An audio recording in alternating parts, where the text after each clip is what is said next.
શ્રદ્ધા વિદ્યાલય સંજેલીમાં નવા વિદ્યાર્થીઓનો સ્વાગત કાર્યક્રમ યોજાયો।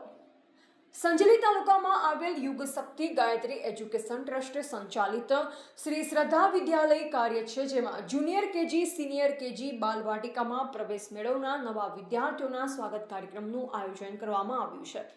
નવા વિદ્યાર્થીઓને રિબિન પટ્ટી બાંધી કુમકુમ તિલક કરી પ્રવેશ આપવામાં આવ્યો। શાળામાં અભ્યાસ કરતા વિદ્યાર્થીઓમાં સમગ્ર ધોરણમાં પ્રથમ, દ્વિતીય અને તૃતીય સ્થાન મેળવનાર વિદ્યાર્થીઓને ઇનામ આપવામાં આવ્યું। શાળાના આચાર્ય શ્રી દિલીપ કુમાર એચ મકવાણાએ શિક્ષણનું આજના જમાનામાં કેટલું મહત્વ છે તે વિશે માહિતી આપી હતી। આ કાર્યક્રમમાં શાળાના સ્ટાફ દ્વારા ભારે જહેમત ઉઠાવી કાર્યક્રમ સફળ બનાવવામાં આવ્યો। આમ શ્રી શ્રદ્ધા વિદ્યાલય સંજેલી ખાતે નવા વિદ્યાર્થીઓને આવકારવા માટે વિદ્યાર્થીના સ્વાગત કાર્યક્રમનું આયોજન કરવામાં આવ્યું હતું। રિપોર્ટર વિજય ચરપોટ, સંજેલી।